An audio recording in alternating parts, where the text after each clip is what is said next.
Thank you for joining me. Thank you for having me. How are you? I am well. I'm blessed and Highly favored. highly favored, yes. I have so much to talk to you about. Where do I start? Where do I start with you? I start with you at where I start often with you is our BET Cipher, Okay. right?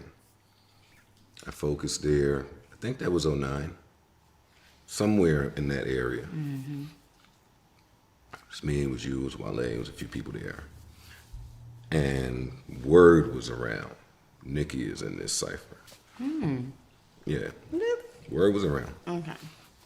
Nicki come in, she spit, she rap. You better have your bars right. It was all of No, that. they. I'm telling you, I'm telling you okay. what Webb was saying back then. He sends his love, of course. Okay. And then I had my little camera, and I was filming. We did some filming afterward. I handed you the cigarette. But when I watch it today, to see your evolution and to see my evolution with the Queen's roots and how it just all intermingles, it's like beautiful. And then I go to your Instagram and you post '08 Nicki and 2022 Nicki. Isn't that crazy? Out of nowhere, I just happened to post that, yeah. But what does that Nicki say to that Nicki? I wish that then I would have appreciated more things. I wish I would have appreciated myself more, my look more, that raw talent that wasn't so jaded and tainted with the ridicule from other people. You know what I'm saying? Like, Even that early.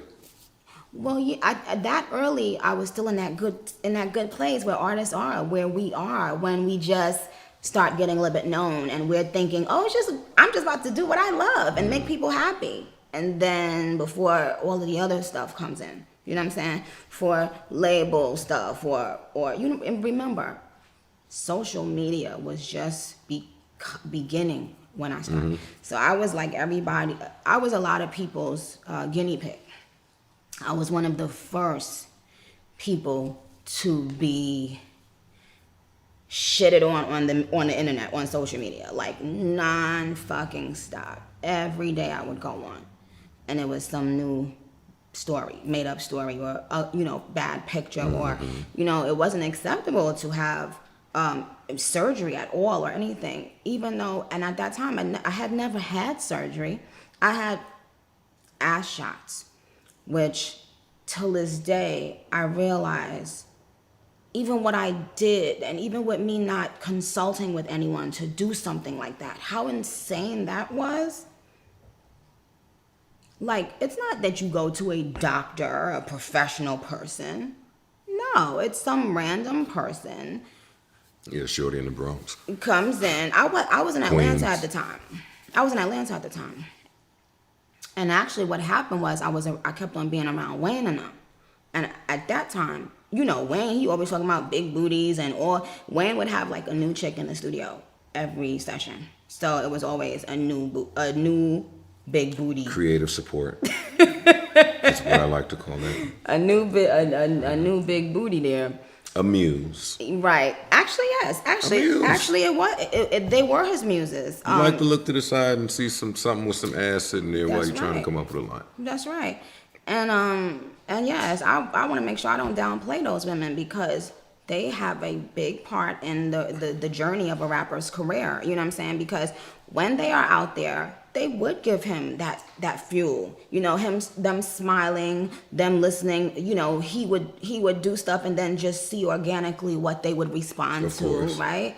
All of those things. So they were his muses, but I just was around them all the time, and I was like sister. I was like the little sister with Wayne and Mac and all these boys, J Mills and Gutta and all of them, and all I would hear them talking about is big butts.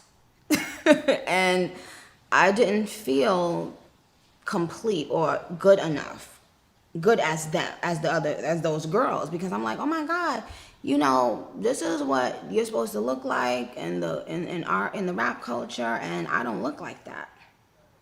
And now But that was you telling yourself that and not anyone else saying that to you. No, yeah, they never told me that. Well, no, I'm lying. I think Wayne, and I think they said stuff sometimes jokingly. Jokingly. But to a young girl or up and coming rapper or anything like that, when it's from someone like Lil Wayne, it matters, like, so even if they're joking, they don't know that the person that is there in that room with them is not finding it funny. They're thinking that, and this now that I'm older, I understand. Sometimes you'll say something in front of someone and you're thinking that they know that they're pretty, or they know that they're smart, or they know that they're talented or whatever. You're thinking that this is what this person thinks about themselves, so you'll say certain things around them or to them. But a lot of times you don't know how insecure a person is or what their insecurities are. So when you say certain things, if around women especially, you can never take them back. You know what I'm saying? So where they might have been playing with me, probably thinking, oh, she's confident, she's good in her own skin, they don't know probably that I always had that insecurity. So they're just joking. They didn't mean any harm, but it wasn't a joke to me. I was laughing, but I didn't find it funny. And that was the experience then. I ask because today it almost seems like there is a female rapper starter kit. Thank you. That you have to have before you come in. Absolutely. I try to stay out of women's business, but it's rappers' business. And that's the thing. So what do you think about even the evolution of that? From it being a joking thing to Wayne saying it to you to now it'd be like, all right, we can't even, it don't matter that you can spit. It don't matter that you look great, you feel great. For us to back you, you gotta. You know what it is, Joe? I don't think it's the men really anymore, especially. I think it's the women. I think it's the girls, what their perception of a female rapper is. And they think this is what I have to look like. Like I remember I would never see any female rapper wearing pink hair. Pink hair became a part of that starter kit. Every female rapper will put on a pink wig at some point. And I remember that was just the Nicki Minaj thing. That's why when I said pink wig, thick ass, it was, oh, that's a iconic Nicki Minaj line because that's what she wears. Now it's everybody. Pink wig, thick ass, right? Do you hold yourself accountable for any of it? Yes. And I used to say, well, because I was one of the first people saying, oh, I'm not these people's parents. But now I get it. I look at it from a different perspective now because superstars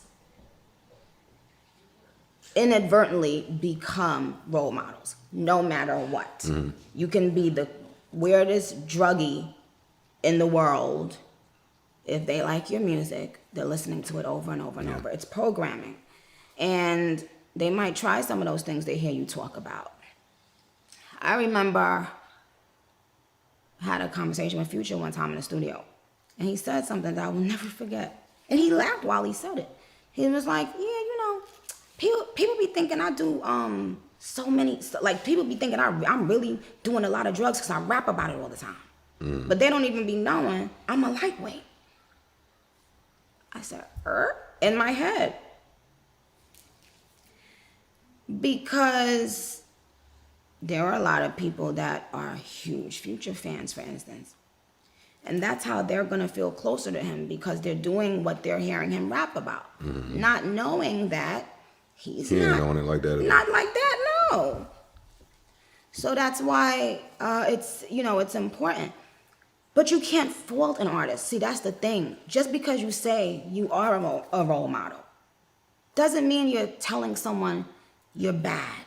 Even though we are role models, it's like, how can you tell a rapper you're bad because you rap about that? and you didn't clarify in your music what drugs or how much drugs or what, it's art. Okay, that would really, and I want to stress this because I know right now they're in court talking about how, their Lyrics, right, and their like, impact. Can we use them? That's insane. Could you imagine if we held film directors accountable for all the fucking murders they put in their movies? And actors. And actors? Can you imagine? And the director of the movie? And who actually wrote that line right here in this? Because whoever wrote that, what? Okay, I'll offer some pushback. Okay. If Bruce Willis goes and kills 50 people in a movie, no one says a word. The second that he does it in real life, we might have to go back and look at that movie and make it applicable in court. No? But we wouldn't. We wouldn't. Rap is the only genre of music, first of all, in my opinion. Rap is the only culture that from the beginning of time has been vilified. Like, from the very beginning, we have been treated like the bad guy. We have. Well, we were the stepchild since inception.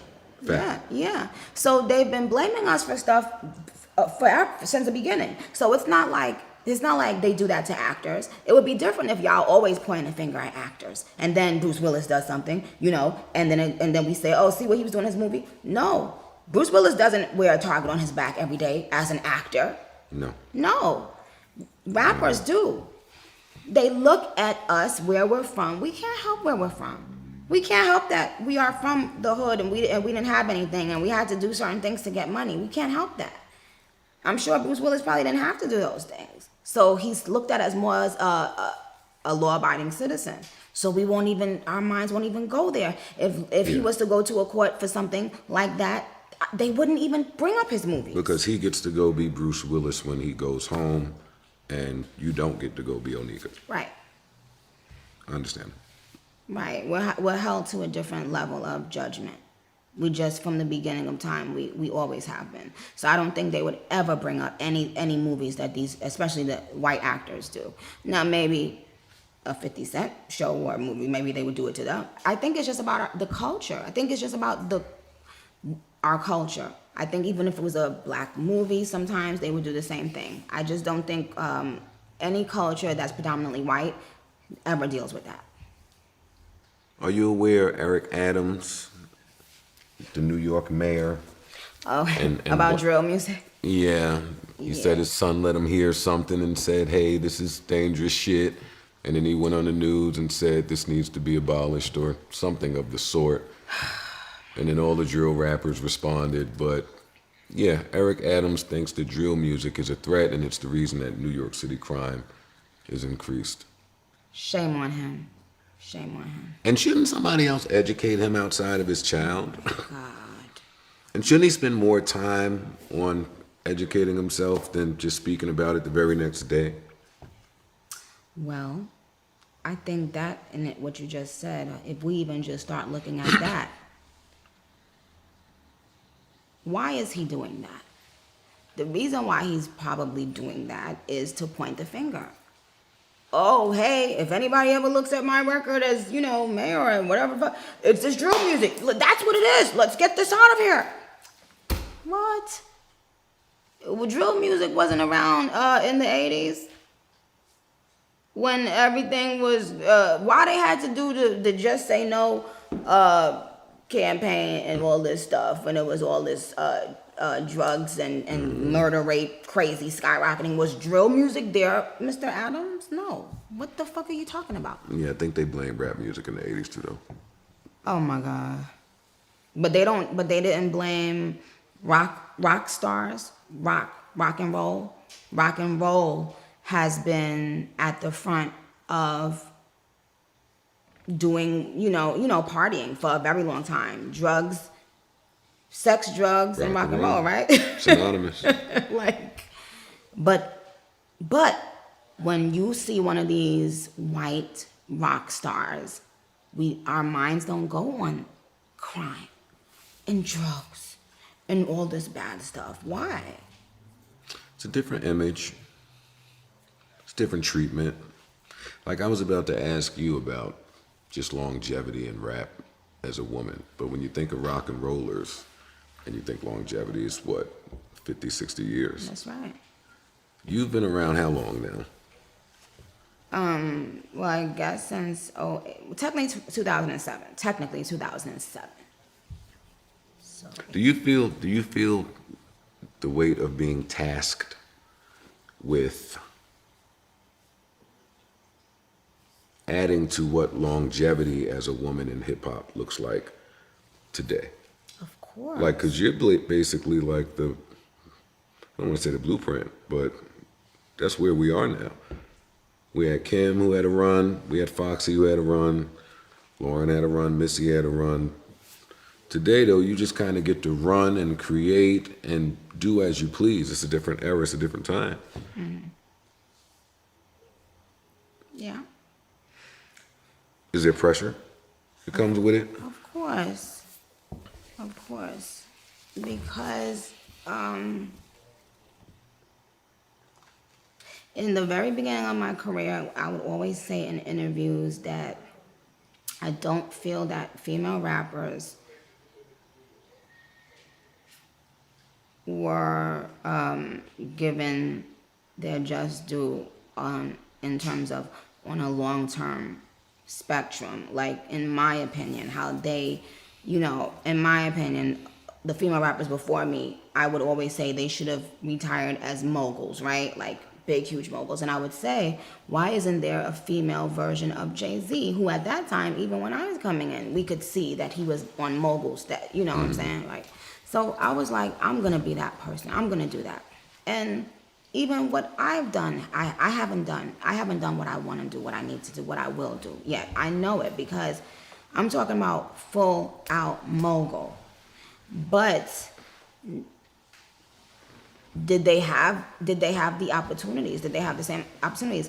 That's like so many rappers at that time. Some of the biggest rappers, some of the most influential rappers, they've never made $1 million for a show. They've never made what they absolutely deserve based on the doors that they opened for others, based on their level of talent, their level of influence. They've never been rewarded for doing any of those things. And now they get to sit back and watch other artists who they know is not as talented as them, but just because of where we are with everything, with whether it's social media or rap being just the number one genre of music or whatever in the world, they have to now sit back. I know that can't be easy for them to watch, because now they have to watch that they can't send their grandchild, for instance, to college, whereas with all of the jewels that they gave to the culture, they should have been able to send their grandkids to college based on what they put into this thing. Mm-hmm. But they didn't get that. So yes, it's always been my goal to show. You give everything away, you give it away, you give it up. Like, can't go and see your parents all the time. You can't go and there's so many things you just give up. You might not Thanksgiving, Christmas, you know what I mean? While everybody is enjoying their family and stuff like that, and then one day you wake up and years have gone by and people start to die. And then you look back and think to yourself, was it worth it? Missing the moments. Missing all these moments that you'll never get back. Like, I remember one of the most devastating things in my life was missing. My little brother was graduating from elementary school. And I just remember screaming at my mother, I can't believe you didn't tell me, that he was graduating. And she basically was like, oh, I didn't think it was a big deal to you. And I'm like, what do you mean? Like, yes, that's a big deal to me. That was a big thing. And for him to look out in that audience and not see his big sister, I was like, I remember I was in Europe at the time, and I told her I would have rearranged and rerouted my whole tour to make sure I was there to see him graduate. But little by little, even your family, even your loved ones, they start thinking, oh, I'm not going to bother him with this. I'm not going to bother her with that. Yeah. Instead of realizing, no, those are the things I need. These things are important to me. Yes, You know, it's important for you as a human being, yo, as for your spirit, your soul, and as an artist. If you're not experiencing real life and real love and real heartfelt emotions, what are you writing about? And that's why everybody now was just writing about, Nothing. thank you. Absolutely. A bunch of nothing, because when you first, that's why people always go back to like when an artist first came in, because we always have that hunger, The most to or say. that pain, that this, because we're in it, we're in the moment. I have to remind myself now all the time, stay in the moment, get back in the moment. You just left the moment, come back to the moment, because I'm always Ahead. yeah, like thinking about what's tomorrow, what's next week, what's this tomorrow. Okay. And there are magical things happening that I'm not experiencing. I'm there physically, but I'm not experiencing it because I'm not there. How much time do you spend alone? Well, And that's got to be tough at this level. I actually spend a lot of time alone. I love being alone, actually. I'm one of those people that I used to just love getting off a tour just so I could just be in my bedroom alone and watch TV and do whatever I wanted to do and just, I've never been one of those people that needs to go out to the club and stuff like that, or be around other people. But I think it is important, for me to try to do it. But to be honest, a lot. I mean, obviously my husband and my son, are always there, but I would say I spend a good amount of time in my own world, in my own little space. Good. Okay. You mentioned earlier mogul, and that should be important at this juncture. What do you feel needs to be done or added for you to hit that vision, your vision of mogul? Well, all of my beauty deals, like Tell me about the beauty deals. I don't know. all of just Because I was going to ask. makeup and hair and clothes and sneakers and So you have all of those things happening. I do. I have them happening. But there have been things that I put on hold in the last maybe year or two, because obviously you never want to negotiate anything when you're not at your best in terms of what you're putting out into the world. Like, if you're a basketball player, you don't want to negotiate a deal when you've just had, when you haven't played, when you haven't been a starter or, for a long time. But you do want to negotiate that deal when you just been, a starter in every MVP in every last game. And, you've been putting up, 40 points a game. You know what I'm saying? You do want to negotiate your deals then, because you're going to get what you're worth. Yeah. So I hadn't been putting out music, right? So, But the last music you put out was received well. well, no, because there was a lot of, what's the word? Like, remember with the Queen album, there was a lot of bullshit going on, and I don't think that it was presented correctly, and it's not Received well, but not presented correctly. right. Yeah, and I don't think mentally I was in the right place, even like with what I did afterwards. Like, once that body of work was out, I don't think that I even presented myself correctly, in terms of what I was saying and how I was saying it. Dark time. Did you have to present something at that time? No, I don't even think I should have put out an album at that time. I don't think that I was ready to put the album out. But it was something really stupid now that I think about it. Something stupid. I think it was like the VMAs were coming up, and then also one of my label mates was about to drop, and I wanted to make sure that she and I had our own week, each our own week, I think, and also be in time for the VMAs. It was something like that was going on, and that's stupid. You never base your art around an award show, around a photo, like around no, your art is your art. All that stuff can wait. Because when the art is great, all that stuff comes. You don't need to chase it. You don't need to figure that out. It figures itself out, you know? So I don't even think the album should have been put out at that time when it was, in my opinion. So, like every artist, you decide to go away and get it right. Because last project was what, 4 years ago? Right. Well, I was about to. I would have been putting something out after that, but you know, I got pregnant. So once I got pregnant, everything I had to fall back because I don't want to be shooting videos pregnant, and I didn't even feel like recording and saying certain things pregnant, and then COVID as well. It just so happened that the two huge things happened at the same time. And I can't tell you what it feels like to be pregnant during COVID. You know, just to even go to your doctor's appointments, it was so hectic to just, you know, go in. You know, everybody has to be masked, and it's scary because you don't know, you just don't know, especially it's your first child. You feeling like, oh my God, what if I do something and, you know, you just don't know what the hell you're doing. A lot of precaution. You know, yeah, and it's a weight, you know, it's a heavy weight on your shoulder because of it.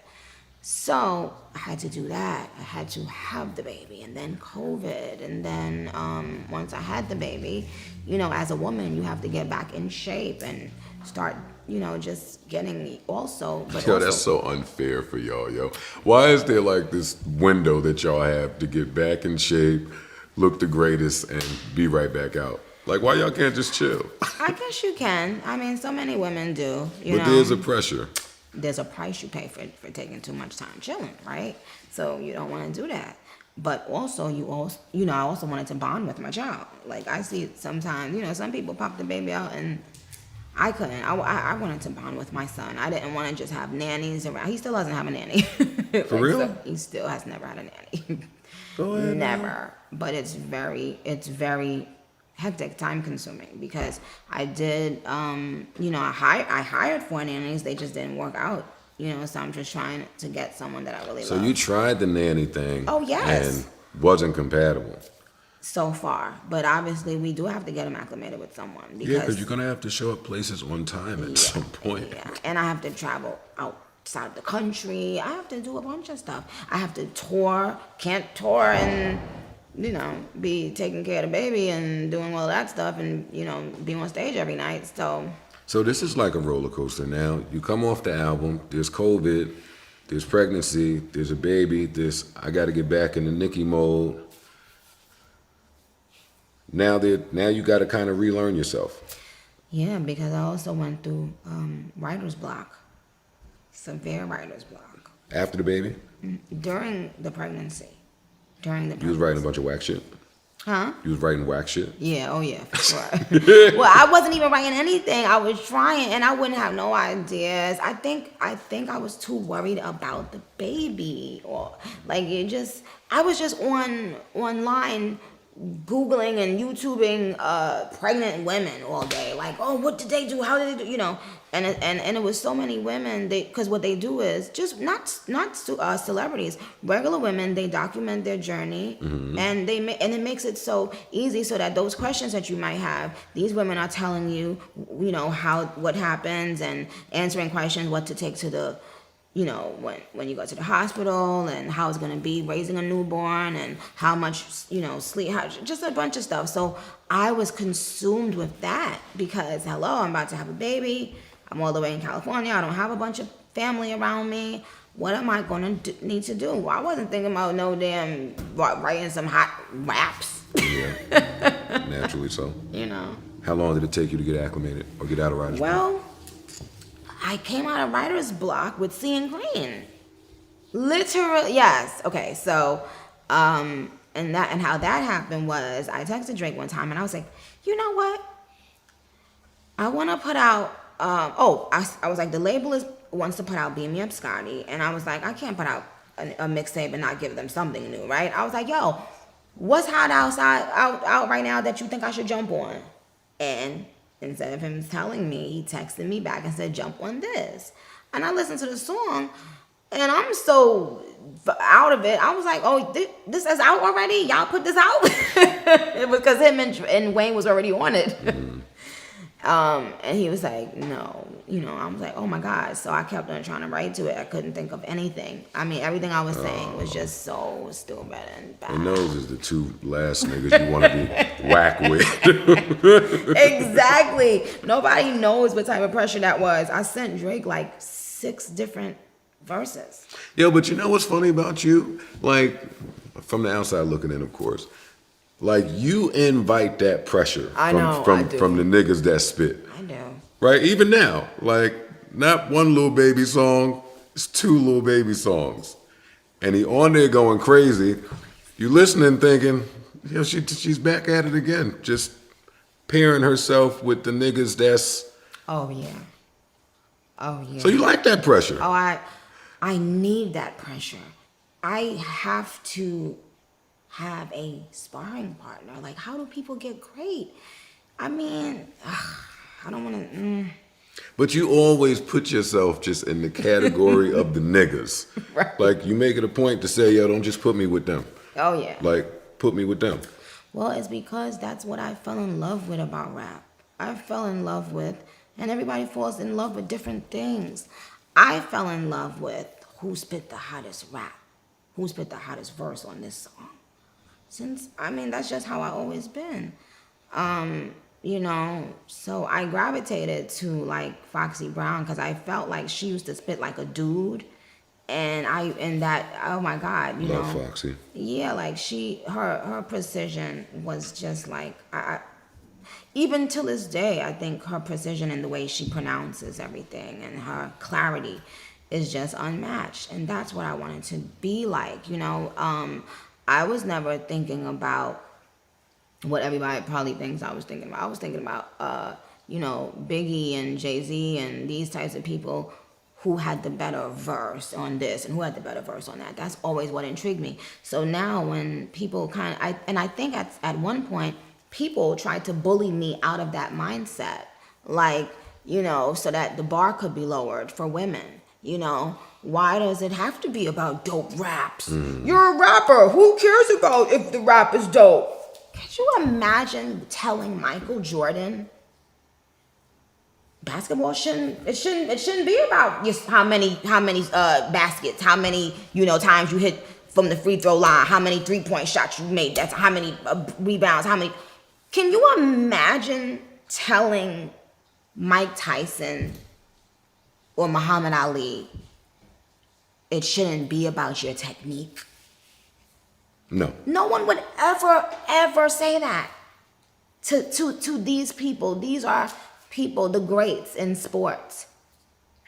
But as soon as it comes to rap and female rap, they wanted me to start lowering the bar and starting to say, yeah, it doesn't matter. Get your raps written.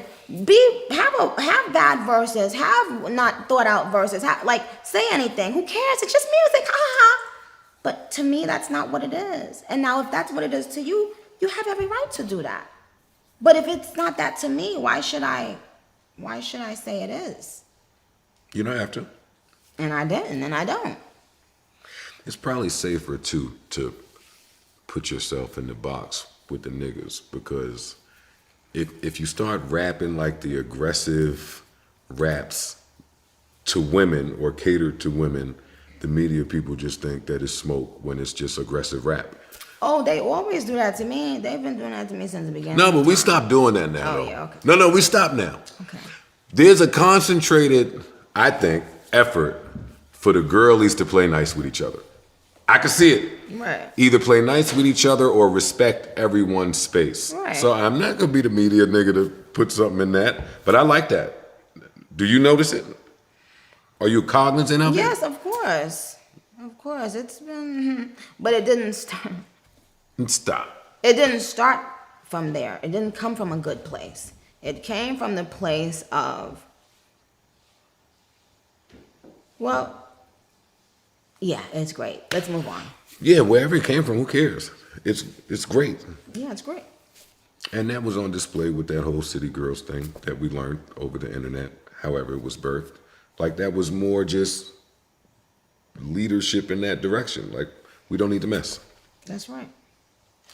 Back to how you felt off of your last project, just about how it was handled. That probably makes more sense for me as to why it seemed like every T is crossed and every I is dotted with your presentation this time. You haven't missed a beat. Really? For me, Thank I'm you. talking about in terms of when the record dropped, you at the Hawks game the same night. Oh yeah. There are people that you have sat with from this side of the spectrum to late night, Oh yeah. to Lil Baby being on both of the records, to the video being that type of movie.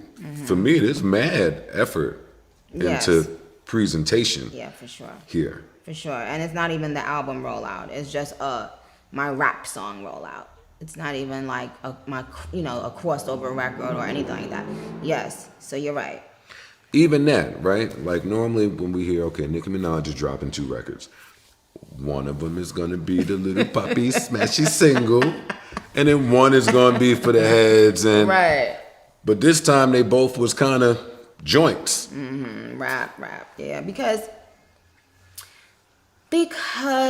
I have stayed away so long that I have to now, I feel, overdo my core. But here's the other thing, if I'm being honest. Anytime a sound works, people just forget everything about who they are and jump on that sound. Oh my God. Yeah, you did you on that record. Yeah, because right now, there's a particular kind of record that every female rapper is trying to do. Well, not every, a lot. And I got some songs that I thought, some hooks that felt like that. And I said, I can't do that. Last album, I did the same thing with Chun-Li because it was like, okay, everybody's trying to do, or not trying, but doing the trap thing. I purposely bought a studio to to LA, and said, I just want you to give me New York sounding shit. That's it. Don't give me nothing that sounds like trap. That's why we have Chun-Li and Barbie Tings.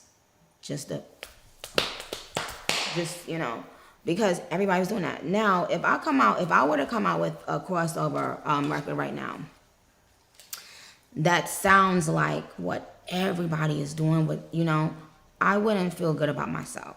So in my opinion, I have to do me. Shout out to my core, just the rap fans. I have to give them what I think they've been missing. I also wasn't going to come out with a very explicit song because I feel like that's what everyone's doing.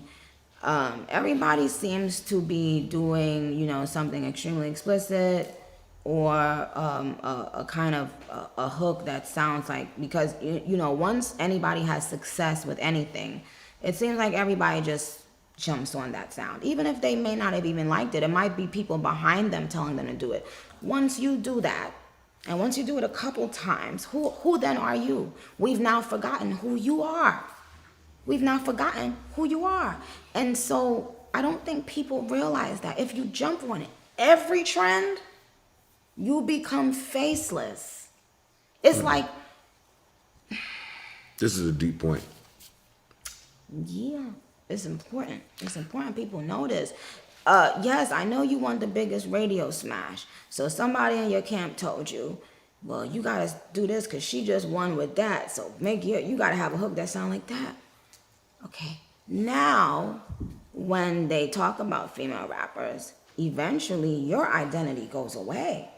So now, when they bring up female rappers, you will never have a standing chance at longevity, really, a name that's really going to stand the test of time. We all do it as artists, but sometimes I feel some people do it with everything. It's always, okay, well, what's hot now? Let me jump, and you have to be careful because yes, it might give you the biggest smash song for that moment, but afterwards, you'll realize you don't have an identity. Yeah, really. but nobody's ever here to tell them about what happens afterward, right? And what happens when you're just trying to find yourself, but you never do.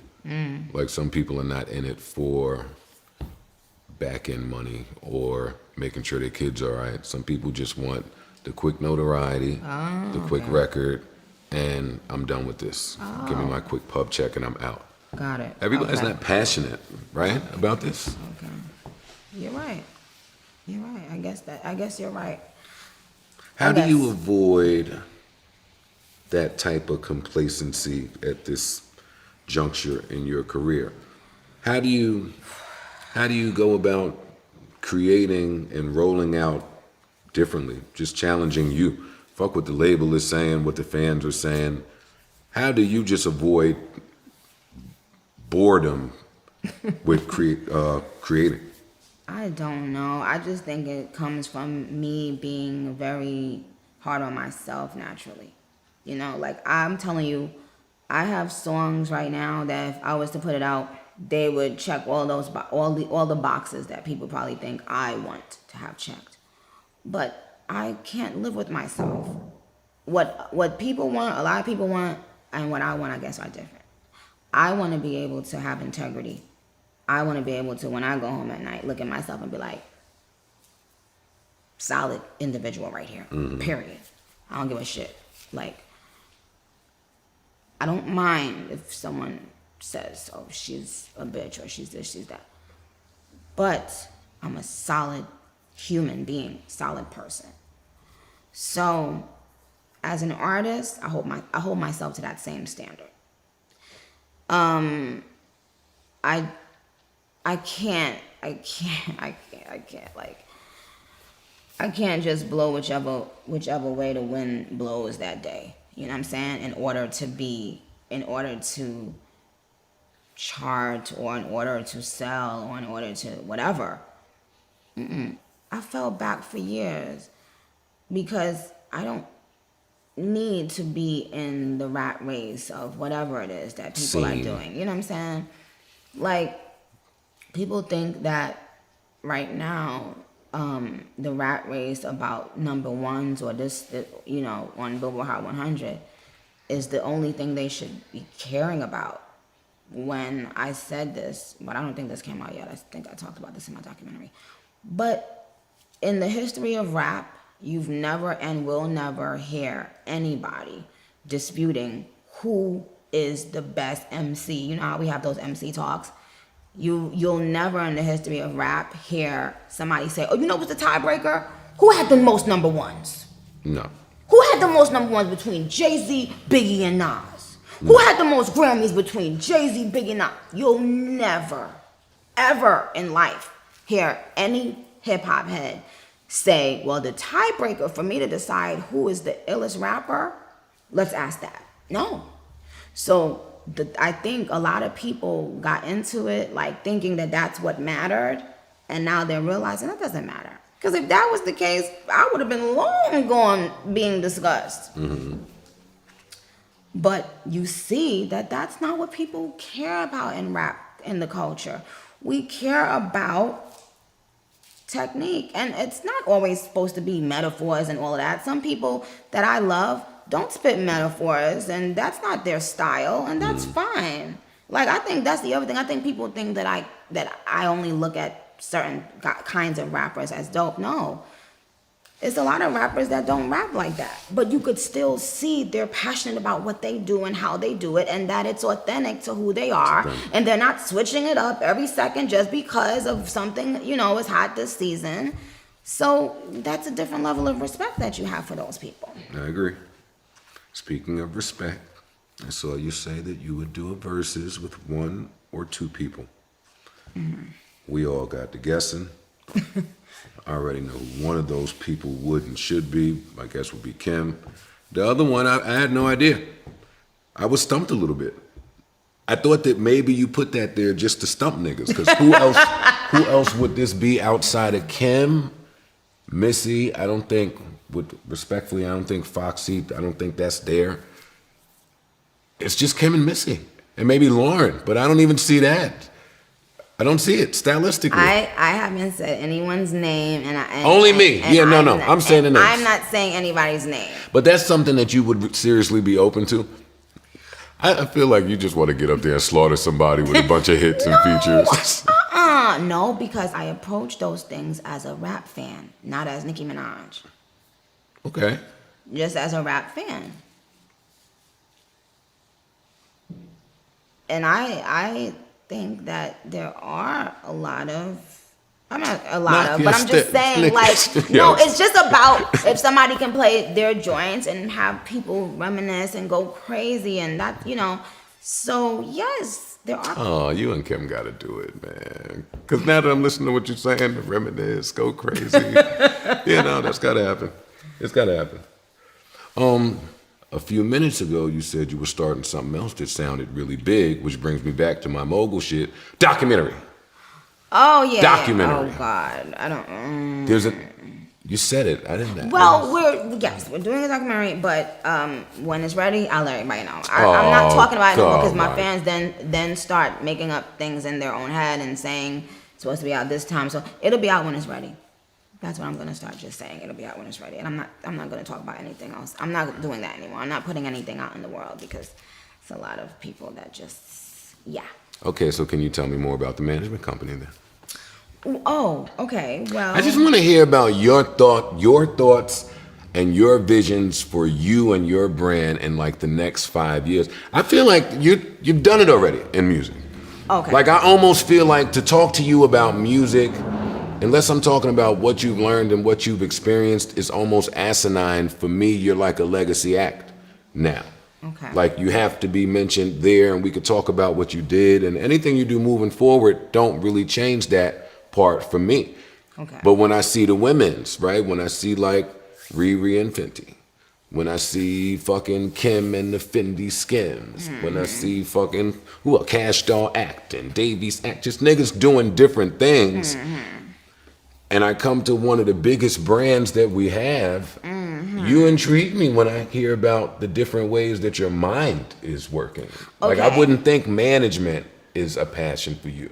But when you started talking about it, it sounded like it. Well, no. Okay. Well, no. What I'm saying is I'm creating my own management company to manage me. And then along the way, I'm sure that we will be able to manage others. So I'm putting the key players together around myself because there are people in my life currently who I think, are really dope at what they do. And now it's just a couple other seats I think that are open, and I want to create my own. I am creating my own management company as opposed to going to somebody and having them sign or be as opposed to having someone manage me and then getting a percentage of everything that I've built for all these years. No, I'm going to create my own management company and, have different divisions of that management company there. And I think it'll probably just be a lot easier for me. I'm also doing my record company. Okay. I have a couple artists that I will start the record company with, but those things will I'll probably speak on that or announce it closer to, album time. I took Queen Radio to another company. So that was my next question. Yeah, so they'll probably put out their press release in a couple weeks. Yes, I am working with a director right now regarding a movie. Can't wait to tell everybody about that. I'm really excited about that. It's a bigger role than I've ever taken on. And it's more in-depth role than I've ever taken on. And it's time, right? Like, can't just be doing those surface roles. So, in addition though, every time I would put something on Instagram, it would sell out, especially when I first just came back, right? Everything would sell out, people's stocks would go up, et cetera, et cetera. But I right now have a couple companies on the table to do things with, and when I launch them, you guys will know. But obviously, makeup and hair is my passion, and clothes and sneakers is my passion. When I did my Fendi line, I went to Italy and spoke to Sylvia and the company, and she showed me the grid of how their clothes went up once my line came out, right? And she said prior to my clothing line coming out, they were not doing really well with the clothes that had the actual Fendi prints on. That everybody wanted to get away from the Fendi print. Okay. And I wanted to run to the Fendi print. And Chun-Li said Fendi prints on, and that changed everything. Once Chun-Li came out, I didn't have a Fendi deal yet. Once Chun-Li came out and I said Fendi prints on, all the girls started posting and saying Fendi prints on. So Fendi, gave me a deal, right? Right here. All of the stuff flew off the shelves, right? I told Kanye about that. I was like, hey, look, I'm about to do something. And I just wanted to make sure I spoke to you first, because I have so much respect for him. And he was like, well, if I did something with you, I don't think, I think my wife, it wasn't during this time, it was a while ago. He was like, my wife probably wouldn't love that idea because I should be giving that to my wife instead, if I was doing like a female version of the Yeezys or whatever, it would probably should go to my wife. And I understood. That's how you gonna tell somebody about their husband or wife, yeah. So I said, okay, but I wanted to come to him first because I know I know my influence. But at the same time, we have to be careful.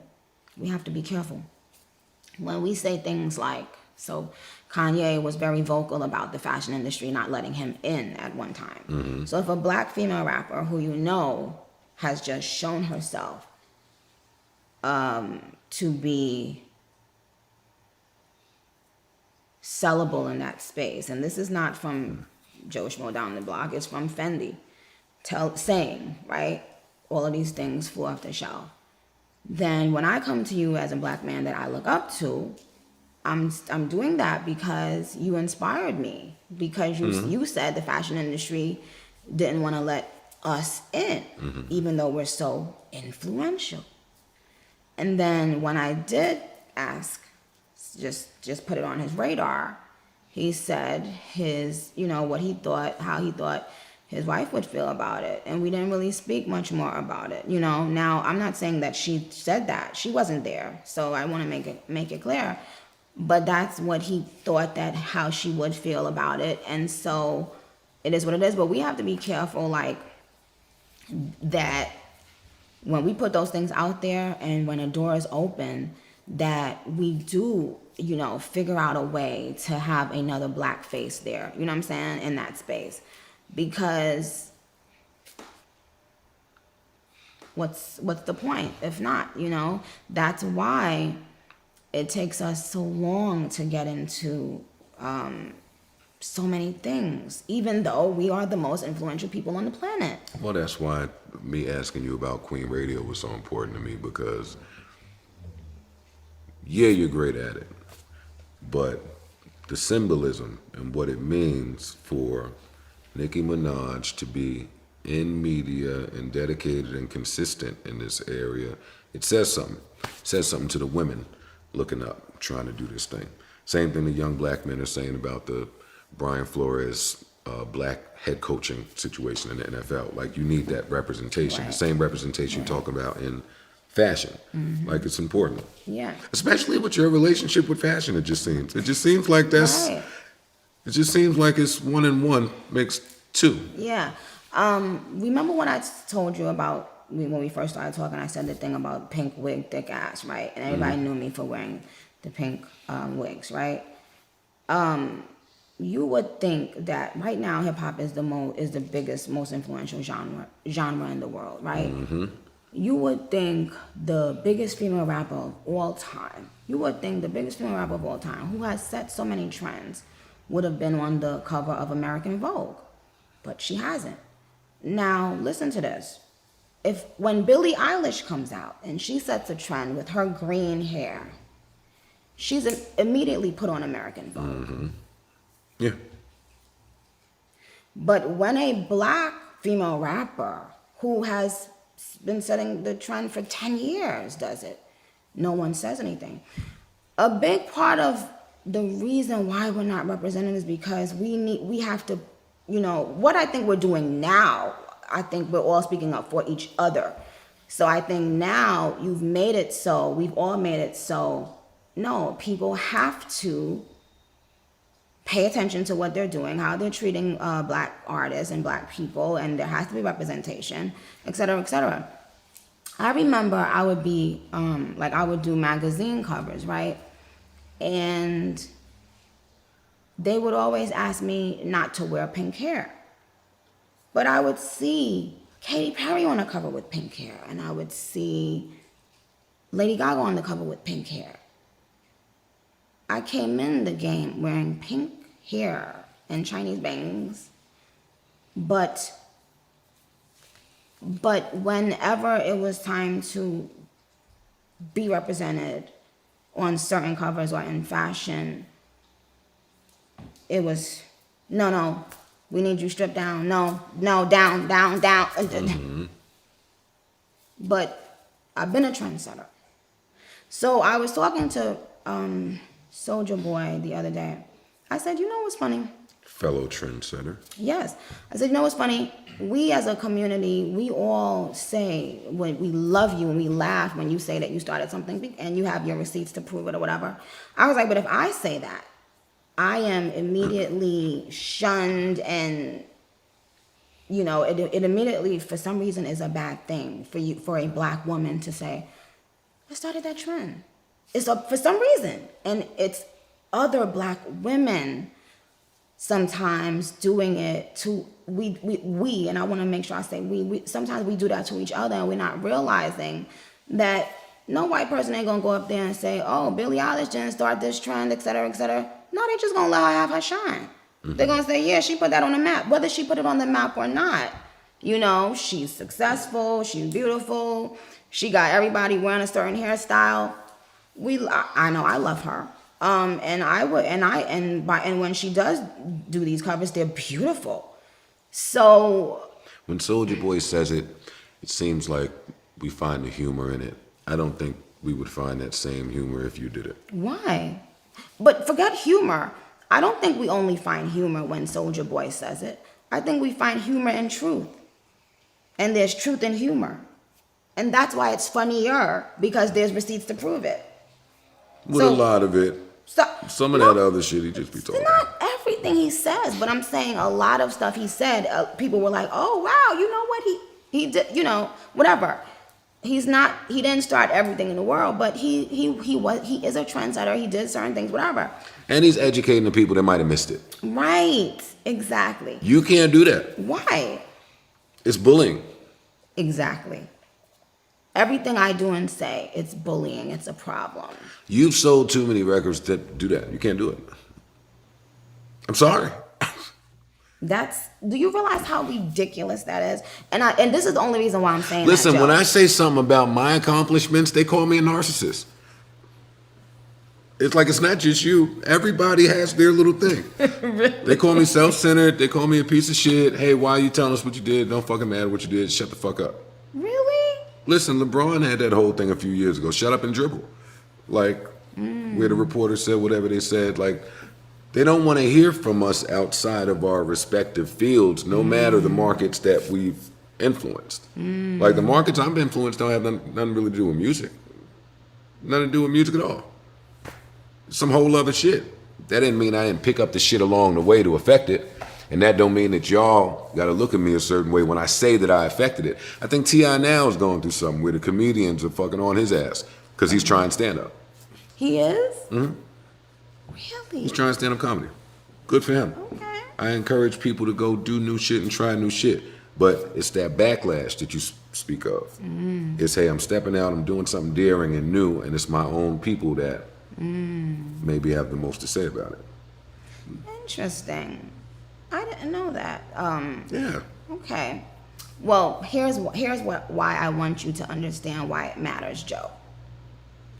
It matters because when I was saying it back then, nobody understood why it mattered, right? But it mattered because now, for instance, you see like how when you spoke and said, oh, this woman should have a Grammy because look at her work, look at the people when they're performing, they've been influenced by her, right? Mm-hmm. When someone like you says it, other people have said it, other people say it or whatever, and they start realizing, wait a minute, why aren't we there represented? Why? So now it's you get a Grammy, everybody get a Grammy, right? Mm-hmm. But the people before who deserved them just are gonna do without. That happens a lot.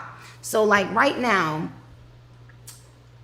the reason why we waited all this time, because I was telling people back then about it, like, yo, y'all don't think somebody that has so much influence, like setting trends as a female and dominating in this space for so long should be on the cover of every fashion magazine?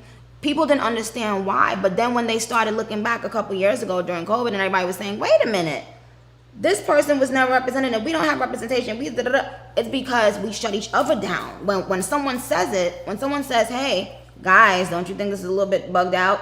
So that's what we were doing with each other with the Grammys. We were shutting each other down but now everybody's saying, no, this rapper here does deserve, he should have been got one, she should have been got one. Now they're giving them away to our black people because we spoke up.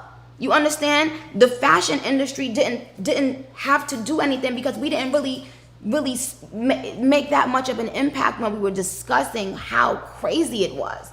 Because we know what we influence and who we influence and how influential we are. But when a black person say, hey, this person didn't start doing that. I've been doing this. I did. If we keep on doing this, no, don't, shut up, don't say that, don't. Then we never are able to say it. And that's what they want.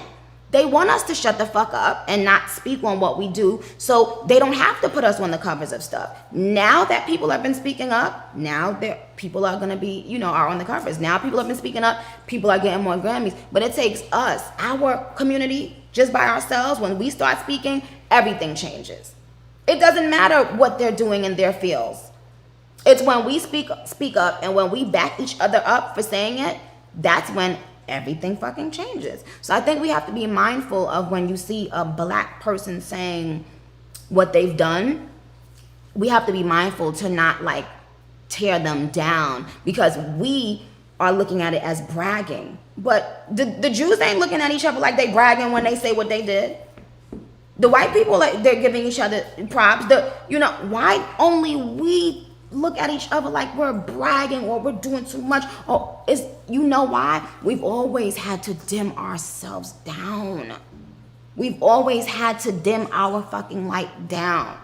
So it's become so synonymous with who we are. So that if you start saying something and feeling proud of yourself, other people get uncomfortable.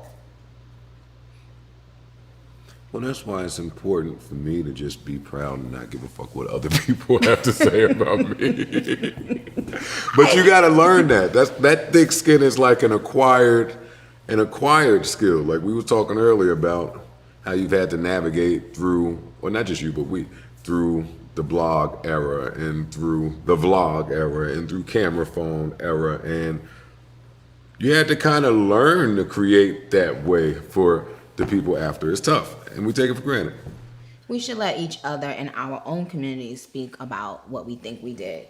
What we think we did. You know what I'm saying? What we've influenced or what we haven't influenced. Because there's nothing wrong with it. Shouldn't be taboo. It's okay. You know what I'm saying? We should own our influence. Yes! We should stop licensing our influence places so we could participate in all the different areas that our influence affords. Absolutely. Yes, I agree. In 2017, what year was that I went to Paris Fashion Week, Joe? Was it 17 or 18? 17? I think it was 17. Right? I think it was an everyday struggle, yeah. So So look, Joe, I was in Miami. I was about to now. I had gone to the VMAs, right? And everybody was like, "Oh my God, your hair looks so nice like that." Now, at that time, everybody started wearing their hair jet black, part in the middle, you know. So when we was about to go in Paris, I said in Miami, in the room, I was like, "Oh, you know what I'm gonna do?" And this is who was in the room. Grizz, who was my videographer at the time, Maher, who was my stylist at the time, and Neil Farina, who was my hairstylist at the time. I said, "Oh, you know what? They ain't giving me my props. You know what I'm gonna do? I'm gonna wear my hair to my feet. Jet black, middle part to my feet." And I said this, and I don't work with any of them anymore, so, I mean, they would let you know if I was lying. I know. I said this, Go I was tell like, it. you know what? Watch everybody start wearing this style in their hair. So, of course, they did, right? But now, if that was a new, fresh, probably white artist, even for something like that, they would have been on the cover of every magazine. You know what I'm saying? With that influence and all that. But not me, because if, like you said, if I say, "Oh, y'all, remember in 2017 when I started wearing my hair like this?" Then our own will be like, "Oh, girl, don't even talk about that. Why she gotta mention that? The reason why you gotta mention it, y'all, let me make sure I explain this, is because when we don't mention it, we are erased from those things. It didn't happen yet. They act like it didn't happen. And therefore, they can continue to minimize our influence. That's why we don't have those. That's why Kanye is saying, we weren't able to get in the meetings, get in the room in the fashion company. If you don't let a black woman say, "Hey, I started wearing my hair like that in 2017."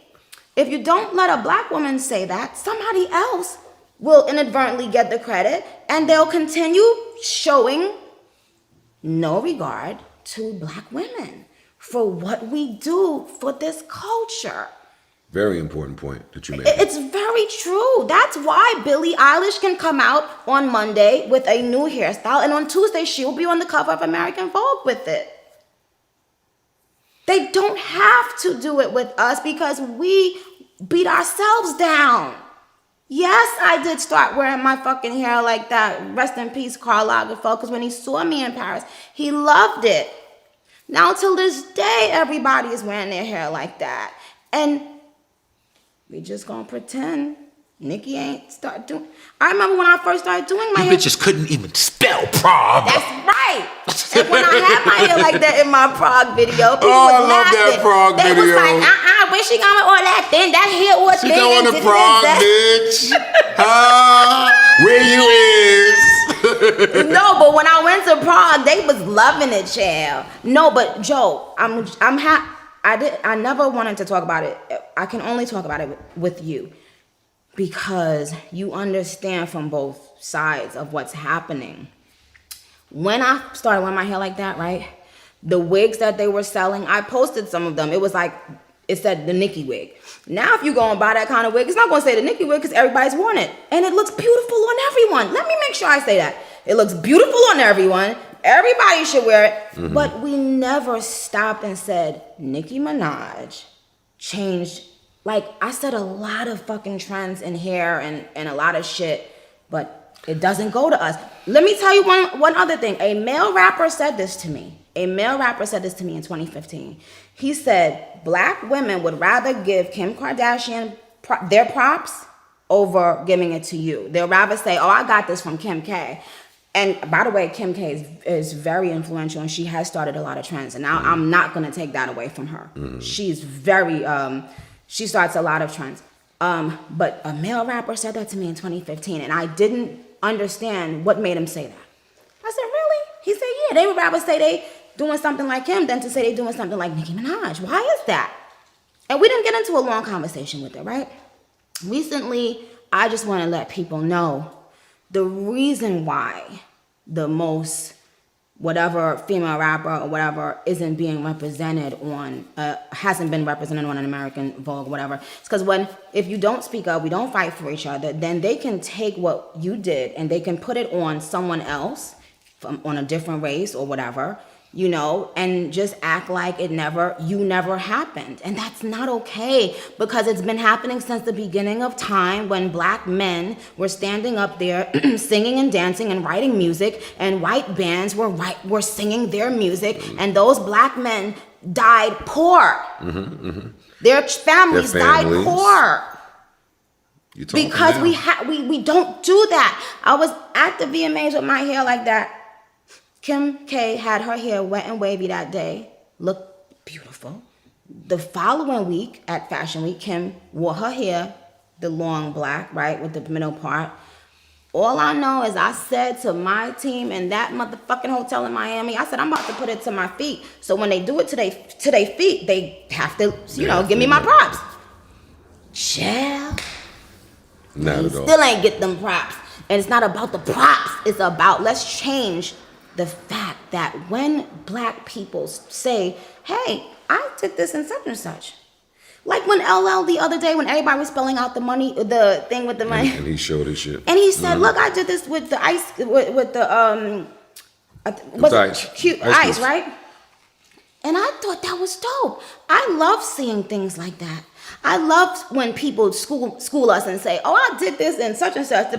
You understand? Now, yes, Cher has worn her hair like this. Yes, Donna Summers has worn her hair like this, whatever. But you know why you wearing your hair like that right now in this moment, sweetheart.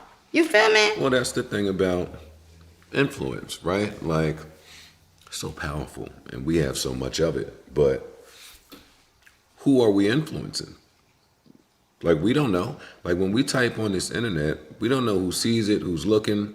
We could be influencing the person that them other people want to be the face of something that they shouldn't be, right? And that's why the ownership part comes into play.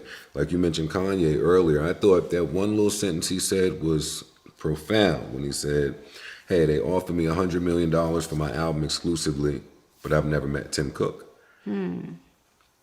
Yeah. You wouldn't meet him. Because we want the influence. We don't necessarily want to sit down and talk to you and listen to you and think tank and share ideas. So yeah, it's important for people to know what they bring to the table. It's important to demand some shit. And the fucked up part is that we gotta bump our head a few times before we pick up the proper information to be able to say the shit that you're saying now. Yeah, and by the way, let me make sure I say this, because you know how they like to twist my words.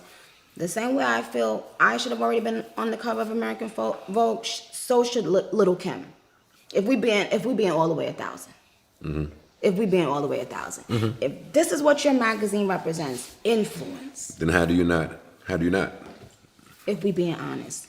If we being honest, because any female rapper, when myself or Little Kim goes on the internet, every day we see our influence. We will see our influence.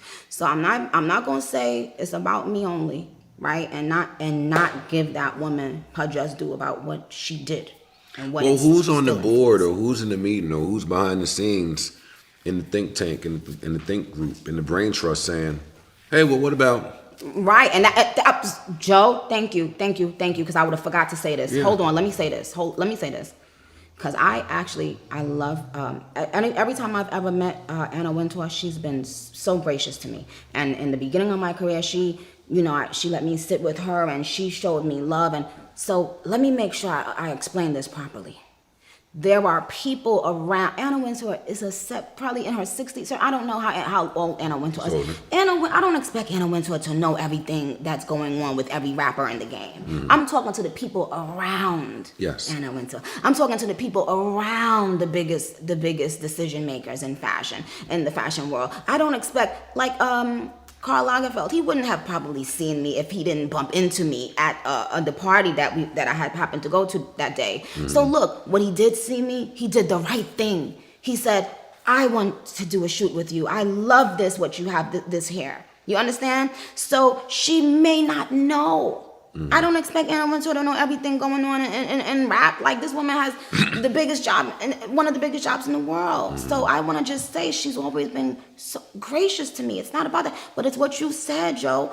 Who's at that table with her? Y'all know. Y'all 20-somethings old, 30-somethings old. Y'all know. It's your responsibility to wave the flag. You don't just take it and put it on another face and another person. No, not just wave the fat flag, to die on the sword. Word. If you are the entrusted person to convey culture or to relay culture, if you are the voice to this person who may not typically get it, then no, you gotta lay on the floor and fucking die for that and really express the message, even if it's to your detriment. There's too many times where you bump into the nigga who it's their job to explain why this person would be a benefit to your company. And we should have been past that point. Or should be past that point, but No, you just said some real ass shit, and I hope people understand what you just said. I hope they people won't, get child. it. They won't, child. But it's very important because no owner, no face of anything is the person that's doing everything by themselves. They hire people around them for a reason. That's the reason, for you to be the eyes and the ears on that whatever is popping and be like, no, this person, she did, he did, he's who is influencing, he's who they listen to. Yes, it's your responsibility. Yes, it is. Your legacy today and how you see it versus what your legacy will be when you're done.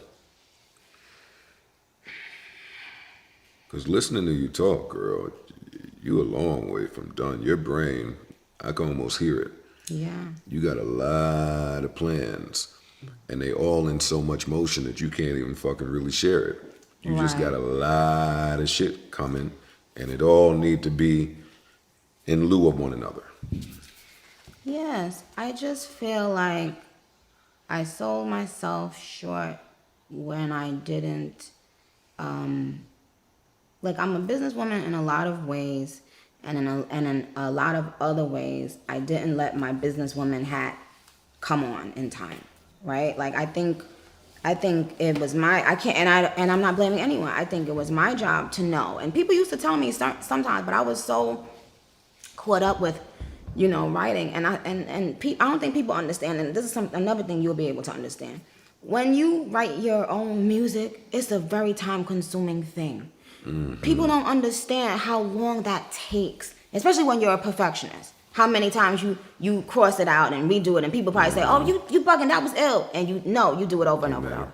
It's a time-consuming thing. So I think if I could have figured one thing out earlier, I probably would have said, "Okay, all this time you taking to rewrite, write, spend half of that time on that, and go and get your makeup deal and your this and that and the other things, right? Which I'm doing now, right?"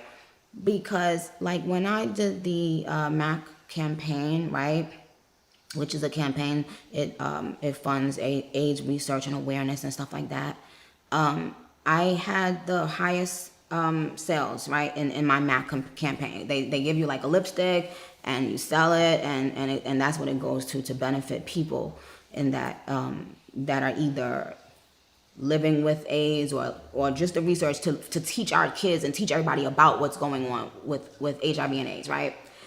But all of the biggest girls do it, and mine was the highest selling one.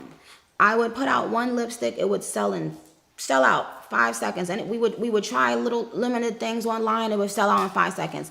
I put on Crocs, sells out everywhere. I put on the pink hat, sells out everywhere. I put on the Louis Vuitton accessories with the whole outfit. Whatever, my younger fans can buy, they're gonna buy it. So next thing you know, it's gonna be sold out on the website. It's nobody's job to say, "Oh, Nika, you need to be selling your own shit that's going back to you and your son and your son's son and da-da-da-da." It's nobody's fault but my fault. It's their job to not tell you. Right. I should have figured that out. I should have been more on top of that sooner, so I don't blame anybody. But what I will tell the girls now is to play on your strengths and own that space. You know, I didn't know Coi Leray started the trend with the braids. I didn't know that. I think someone told me afterwards, right? Because I was on like my little hiatus and stuff, and I came back. I saw everybody wearing the particular kind of braids, and I didn't know that Coi Leray started those braids. Has she, you know, has she, no, are people staying to the fashion? This girl right here, I know y'all gonna put a bunch of different white people that did it, but this girl right here did it. You know, I remember when FKA Twigs was wearing the baby hair. Love FKA She's an icon. Yes. Icon. Like Fire. someone like her. I remember before the baby hair trend became the trend, FKA Twigs was on that shit. Now we're gonna put every, trendy person in the world on the cover of a magazine with the baby hair. Did FKA Twigs get her just due for that? And notice I just said 3 different women of color. Do you understand what I'm saying? Why we don't stop and give them their props? You are highlighting this in the fashion and hair industry. Artists like NDRE and many others have highlighted this with the streaming services and how we're paid and viewed and treated there. This has been a constant conversation with the young black TikTok dancers and creators and how the algorithm. So what you're saying is blanketed just across the industry. What I try to think about when I go to bed is how do I make some progress, even if not for me, but for my grandkids or great grandkids? How can we just change anything about this shit? Are there any industry standards that we as artists and media and influencers can initiate? And how? How? It's loaded. How, right. But but I think that you should definitely begin to figure that out. You would be surprised how many people would lend their voice to that cause, with you. When I spoke to you, when you and I was fussing and fighting and cussing each other out, one of the things I said to you, I said, oh, it matters coming from you. Because when you speak on a rapper, it's different than anybody else speaking on a rapper. Because when Shaq or Charles Barkley is speaking about the game, the players, they know these guys, they respect the sport in a different way because they've played it, they've been in there. Whether not only when it was game time, but when it was dark and when it was lonely and it wasn't when it wasn't too fun. And I was saying, I think I used the term one of the gatekeepers or something like that. And you were like, oh no, I'm not one of the gatekeepers. I don't know what our back and forth was. And I said, well, you don't see that. Well, that's the problem. A lot of times as black people, we don't see our power until it's too late. We don't see our influence until it's too late. That's why I highlighted when you spoke on Queen Radio, and I highlighted when you spoke on the Grammys. For me personally, not because of those are things that are important to me, but because I wanted to show the world, hey, it's what he has to say is important. And the only way we tell the world that is by us saying it. Like I can't say, oh, you know what, it's what he thinks is important. I have to show that I think it's important by reposting it and saying, hey, thank you, Joe, for saying this. Thank you for caring. Thank you for paying attention to this. Because when you said that about the Grammys, a lot of other people said, yo, he's right. You understand what I'm saying? So that's why I hold y'all to certain standards, higher standards. If you know that you have an influential voice, right? And by the way, I don't expect y'all to like everything I do. I'm perfectly fine if you say, yo, Nick, you could have came harder on that verse. You should have came harder on that verse. That's fine. And people be thinking you want. Should that be a text or a tweet? However you want to do it, because I think you would know how to do it. You know what I'm saying? And I don't expect anybody to only praise me and never say something that's constructive. You know what I'm saying? If it's something constructive, you already know how I take rap seriously. So if a person that I feel like is an ill lyricist tells me something like that, I'm gonna take it to heart. I'm gonna listen. You know what I'm saying? And I'm gonna use it like, yo, you know what? I could have came harder on this, or whatever. That's how I think about rap. But I'm just saying, when I had called you one of the gatekeepers at that time, you was like, oh, what? No, I'm not. And now I hope that you are more comfortable in that role, because maybe people wasn't saying it outwards. You know what I'm saying? They probably, so a lot of times people get attention for the wrong reasons. Maybe people was just cussing you out when you said something they didn't like. But maybe they weren't stopping to say, well, the reason why I care when you say something I don't like is because I think that when you say something, there's a level of importance there. People don't really do that. So I wanted to start with myself saying it and showing it and doing it, because I've also not done it enough. Also not told people publicly, you know, certain things about, you know, positive about what they do and what they mean to our community. So I said, you know what? I'm going to start with my motherfucking self. And I'm going to make sure that when certain people say things and do things, I'm still going to highlight it. You know, even with the Wendy Williams situation, and she said something to me one time, and my fans was like, oh, she's been so horrible and mean to you, and da-da-da. I said, it's okay. If I'm putting weight on the negative things she says about me, that means I care about the positive things as well that she said, right? So I'm going to highlight the positive thing, just like how I cussed your ass out about the negative thing. You feel me? So we all have to make sure we commend other people in our culture, so that we all start showing other cultures that we are important to each other. You feel me? Yeah. Yeah, listen, I hate to be cliche and say it, but motherhood is beaming off of you. Thank you. No, all of this good parent mother shit that comes after a kid. It's true. You talking that shit? So. I think it had my son. Yeah, my son has grounded me and changed me. You sound like you just in such a good space mentally and spiritually. I'm not just saying that because you're sitting here, but like last time I saw you, the energy was a little on edge. It was a little defensive. But that was still iconic. We still was no, iconic. we smoked that shit. That was it. That was a legendary meeting for all that fucking took place, right? But when I left, just artist to artist, when I put my emotions to the side, I'm like, yo, Nicki's going through a lot. Like, we had Apple, it's a husband there, it's this, that, it's label shit, it's music. Like, it's juggling a lot. Like, I used to have those moments in my career where I was just a little more on edge than I typically am. Right. And there'd be shit going on. Right.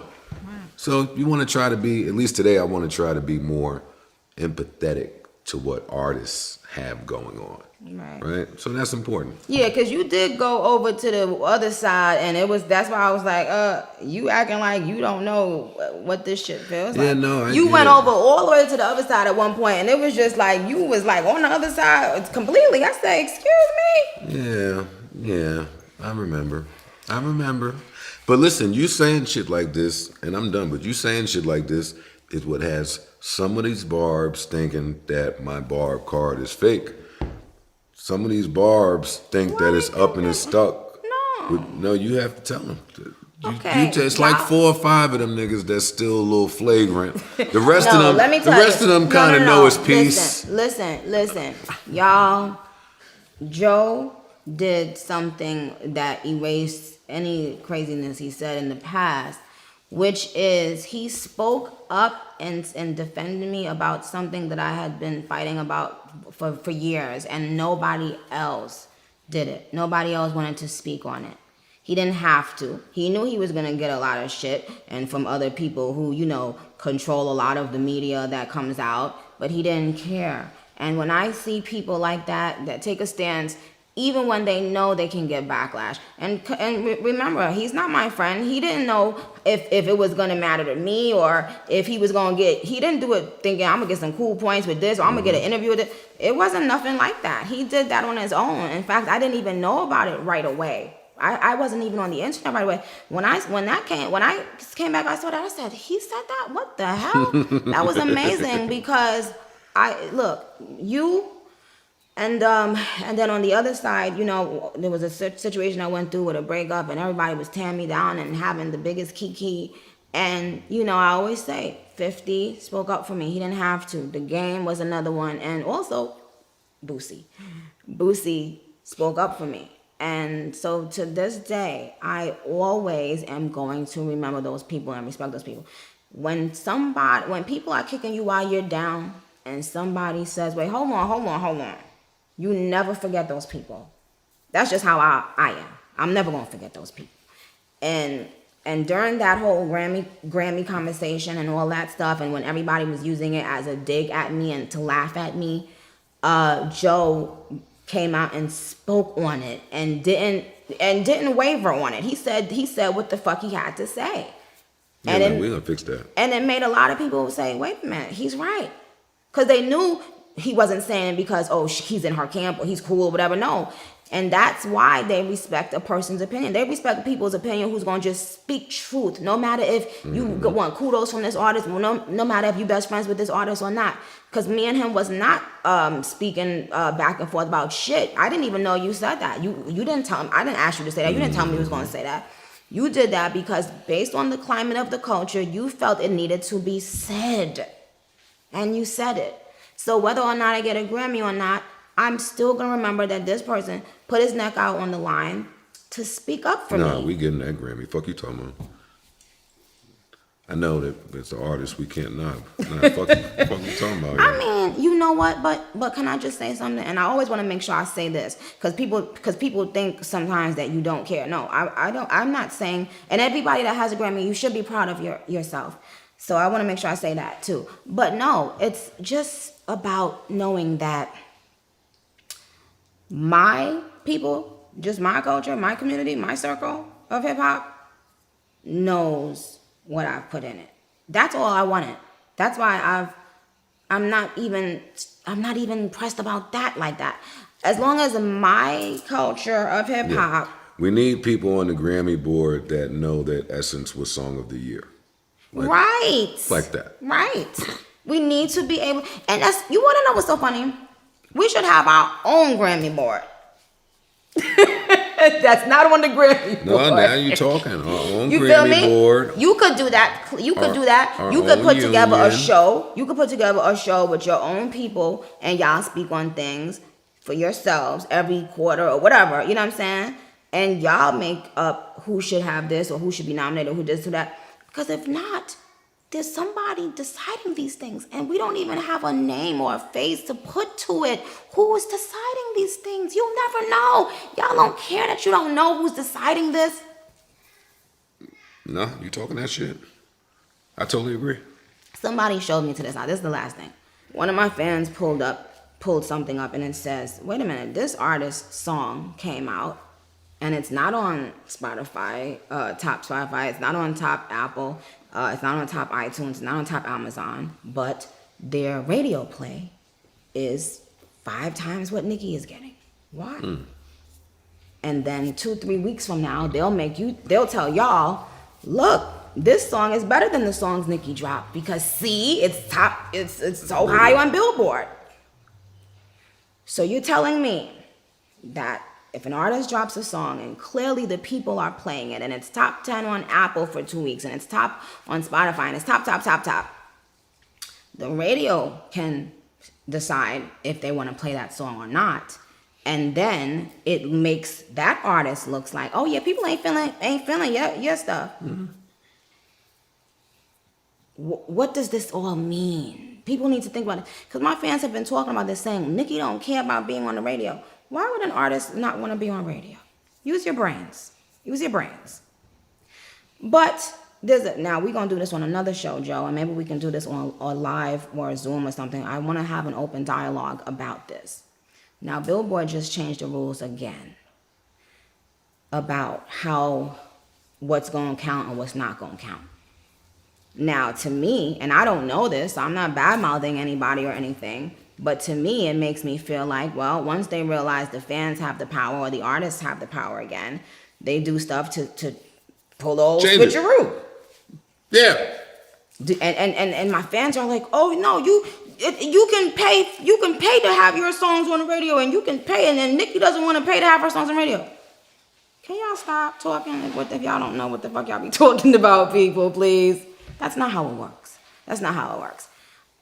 Some things are being paid for with cash. Some things are relationships. Mm-hmm. There's a lot of things that go into this industry that I can't mention for a lot of reasons, right? But just use your brain. If I could pay to have whatever the fuck I wanted, why wouldn't I pay for it? You would pay for it. Right. Use your brain. So, but my point is, Joe, you tell me. We all know if the radio plays something over and over and over, you might. How many times have we ended up liking a song we didn't like in the beginning because a million times the radio played it over and over? Conditioning. Right. So now they're telling you, oh, so the fans figured out a way, because you know when me and 6ix9ine went number one, they was mad as hell, yeah. Yes. A lot of people were mad. So, right before I was about to drop this stuff, it's new rules, new changes, right? Because certain people with a big fan base, they were buying multiple copies and different versions, whatever. And that's fine. I understand that. I'm a fair person.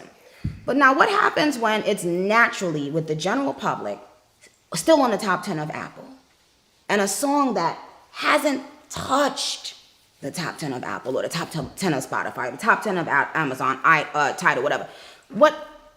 So what does that mean, Joe? You tell me. What's fair? If a song comes out and the general public doesn't go to stream it, you telling me it should be played on the radio more than my song that is being stable in all of the streaming services?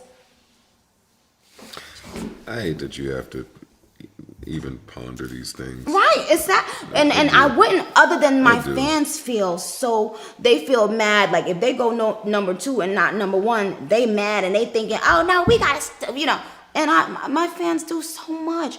I don't want my fans feeling bad about themselves or thinking they didn't go hard enough. You guys went super hard. You guys are fucking amazing. You guys went as hard as you could. It's just the Yes. label people work at the streaming services and Billboard, so they're never going to run in alignment with what the artists and you guys want. Sorry. Hate to be the bearer of bad news. Yeah. Recently, you've seen a switch in people who normally have a lot of promotion. When they drop something without that promotion, the songs are not doing what those other songs did. So there's a lot of things that you guys don't understand about the music industry. But don't think for a second any artist would say, oh, I could get radio. I don't want to get radio. Like, come on, stop. And I want to just make sure I say this. Shout out to the radio stations, because actually they've been showing lots of love to the songs that we just dropped. Spotify has been showing lots of love to the songs we just dropped. So you know what? It's a lot. It's just things that you can't control. It is what it is. But we should have open dialogue about what's going on. We should. I agree. We should continue to have that open dialogue as artists. Because I would love to hear, one day when we can just talk about this, I would love to hear what you have to say about a lot of this. Oh, this is my bag. I'm sitting here being quiet because you're going to trigger me. And this was such a great conversation that I want to just remain cool and zen-like. But yeah, in the future, we should definitely do that. I just want to have one. We could do a live just so that it's open, people can hear it. We're not hiding nothing, whatever, and not bashing anybody. I want to make sure this is not about bashing. Please, y'all gotta stop. No, be happy. I'm very fucking happy. I just had the biggest debut of any female rapper of this year. I just broke more records with these 2 songs. So first, let's start by giving gratitude. I just want to be thankful too. It's not always about like everything you see that it's about complaining and saying what we could have did this and somebody could have did this. How about we just say thank you that somebody 14 years in their career is debuting on number 1 on 4 different charts and number 2 on one of the other charts. What difference does it make? Y'all putting more weight on this other chart. I got 4 number 1s with Do We Have a Problem, child. It's them charts count. We get a plaque for all them charts. Do you realize that? Right, Joe? My publicist is in the back. You know I get it. And Joe, please send me my plaques for number 1 on. For real, I'm serious. Hip hop songs, streaming songs, hip hop R&B songs. they send you a plaque for all of those. So I don't know what the fuck made y'all start thinking that only one chart matters, but no, the fuck it does not. So thank you, Barbs. I love you dearly. But me and Joe Button, we gotta have a real conversation about that. It's a lot of things I want to pick your brain on. We are, and we will. I can't thank you enough for this, for your candidness, for your honesty, your transparency. Barbs, I told y'all it was all peace and love. Y'all didn't believe me. No, it definitely is. But we here. That's why I came here to do this interview. I didn't go anywhere to do any other interviews. So much has been going on, and it's not outside of the TV stuff. And I know. I said that. I said all that this morning. I ain't seen her really do a sit down yet outside of the TV stuff. And then there was some people I wanted to do one with in New York, but we haven't traveled there yet. So we'll do a couple of sit downs in New York as well. But I wanted to make sure I did this. Now we'll have a subsequent interview too after some other things happen in the next. I got a feeling you're going to be pretty active these next few months. Yeah. So I can't wait to see it. On behalf of all of us, we love you. Thank you. We appreciate you. I love you, and I love you guys, the crew. Thank you for making Don't ever this feel happen. like you are taken for granted or that these niggas don't know what time it is, because they do. Thank you. And that's what I've got. And look at those nails. It's not that long. I cut them. I actually don't like nails anymore. I'm about to just have them. I just want to have them like short and no polish. Is that what motherhood has done? Yeah. Got it. Because I don't want to poke my little pumpkin pie. He's such a cute little chunk. Also, for me, my son, when he was younger and when she wouldn't cut his nails, he was scratching the shit out of me. And it was He be painful. scratching the shit out of his father. He be trying to fight his dad, too. Yeah. When his dad don't give him what he wants, he goes up to his dad. He's this short. He can only reach up there. He goes like this. And he like does a couple punches and a bite. And then my husband be looking at me. I said... Gotta love the kids. What a bundle of joy. He's so serious, yes. And but by the way, best thing that ever happened to me. It feels like it. My son, love him so much. It feels like it. You get tired of women saying it, but I know, but I didn't. I'm such a whole different woman now. Well, Who was I before? It's true. I get it. It's true.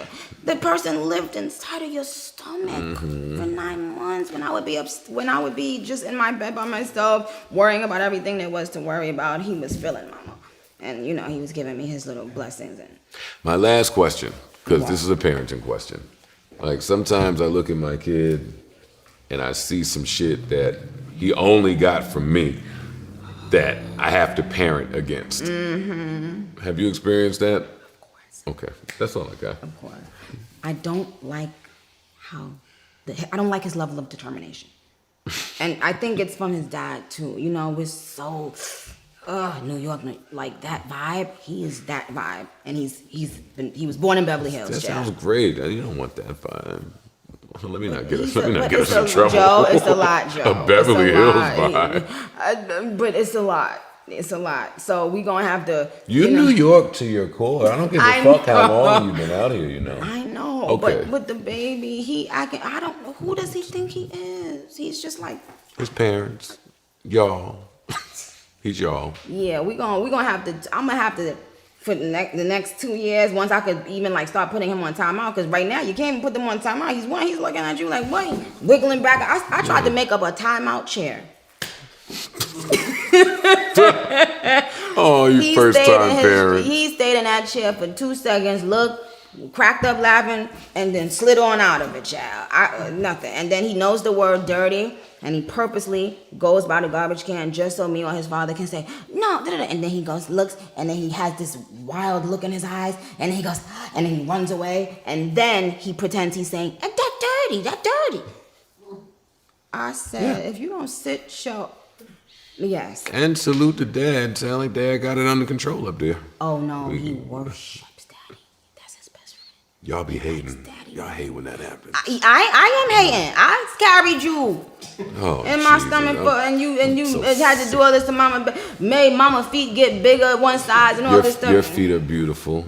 You are beautiful. Thank you. Salute to the dads. How old is your son? 4.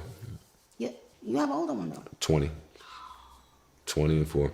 So now with the 4-year-old. Was Terrible 2 actually terrible? No, the 3. It was 3.